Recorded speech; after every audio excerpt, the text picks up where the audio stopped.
So have you ever felt that? That little nudge inside, maybe a talent or some bold idea you have, Mhm. and you didn't quite share it, maybe held back a bit, worried what people might think. Oh, definitely. I think we all know that feeling. Well, if that sounds familiar, really going to connect with what we're exploring today. We're doing a deep dive into courage, creativity, and the surprising power of just being authentically yourself. Absolutely. And we're drawing insights from, well, a couple of places. First, the astrological vibe for July 22nd, 2025, Mhm. and also the whole Sun and Leo season that kicks off then Yeah. running through August 22nd. Okay. And to make it really vivid, we've got this fantastic narrative from the Lion's Lantern: Yeah. courage, creativity, and community. Right. And our mission today really is to unpack how stepping into your true self, flaws and all, isn't about stealing the spotlight. Yeah, it's quite the opposite, isn't it? Exactly. The sources suggest it actually illuminates and inspires others. It helps build a stronger community, like a shared sunrise, maybe, not just one spotlight. That's a great way to put it. And the astrology for July 22nd really sets this up nicely. Sources talk about this potential for emotional breakthroughs. Like you might feel really tuned in to your empathetic side. Uh-huh. Sensitive. Yes, exactly. But then, and this is key, the sun shifts into Leo right then. Ah. And it brings this immediate sort of um, robust confidence so you can actually act on those sensitive feelings. Oh, interesting. So it's not just feeling things, It's turning that insight into empowered action. That's the idea. that's a really compelling dynamic. Inner world meets outer expression.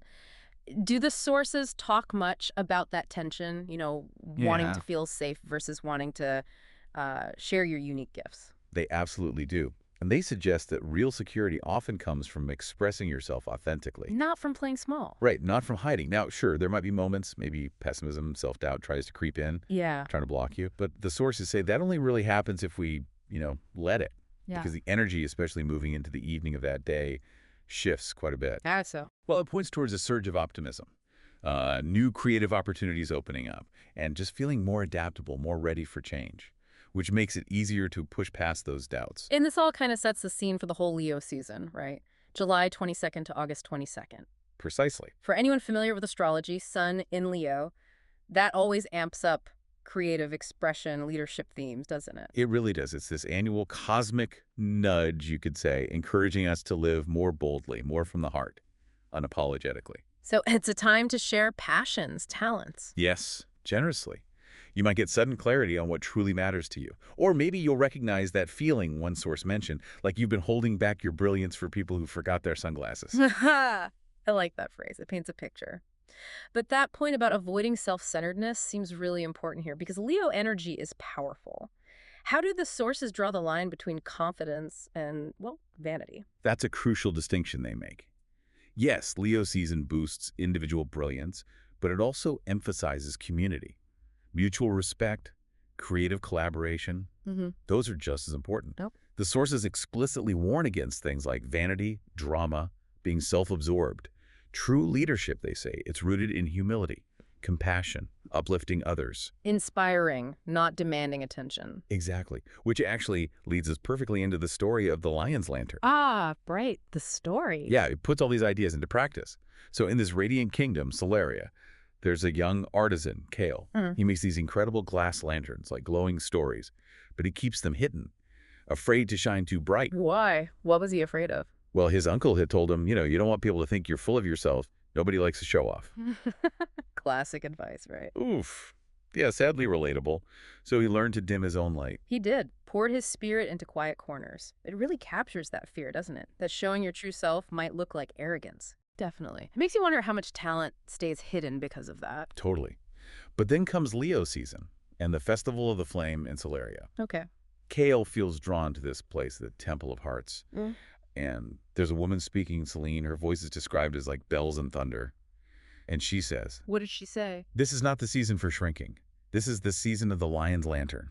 The time to light the truth of who we are, even if it roars." Wow. Even if it roars. That's powerful. It was a real call to action. Yeah. And something just clicked for Kael. He felt it. He did. That night, he goes back to his cellar, but not to hide this time. He finishes the lantern he'd always dreamed of making. A huge sun heart, red gold glass, pulsing like a heartbeat. Truth unbound. Just picturing that. It's stunning. What does he do with it? At dawn, he carries it to the temple, stands right in the center. His voice is shaking, but he says, I've made something I was afraid to share. But if even one person sees their own light reflected in it, then it belongs to all of us. Oh, wow, that takes guts. Vulnerability and generosity right there. Absolutely. And there's this silence. Must have felt like forever. I bet. But then, the oldest artisan in the village, a stoneworker, steps forward, and he just says, this is what leadership looks like. Ah, amazing. That validation must have meant everything. Seeing his vulnerability affirmed like that. It really was. And it wasn't just him. Others started joining in, bringing their own things. A dancer offers a ribbon. A child brings a drawing. Kael's lantern becomes this central beacon, not just of his talent, but of everyone's spirit. And from his big lantern, hundreds of smaller ones get lit. Wow. Each one a spark from someone else's heart, someone else's roar, you know. Mhm. His one brave act just ignited this whole collective thing. That's really the core of it, isn't it? Both from the story and the Leo season themes. When we dare to express ourselves, like boldly but also generously, we don't actually outshine anyone. No, we illuminate them, we light them up too. Exactly. True courage isn't being the brightest bulb. It's about inspiring others to shine right there with you. Sharing your light isn't vanity, it's devotion. It's a gift. And the truest light, it guides. It doesn't blind people. So maybe pause and think about that for a moment. You, listening right now, where might you be holding back your own brilliance, dimming your light for those folks who, forgot their sunglasses? Yeah. What's that unique lantern you might be hiding away? That gift, that passion, that creative truth you're maybe a bit scared to share. Mm-hmm. Just reflect on how sharing that truth, even if it feels like a big, scary roar inside, how that could unlock your potential. And not just yours, but spark something joyful, something connective in your community too. Just like Kael's Sunheart Lantern did, right? Inspiring all those other little flames, your authentic expression can have that same ripple effect. So maybe the greatest act of leadership isn't about big gestures or commanding attention. Perhaps it really is just having the courage to be authentically, vulnerably you.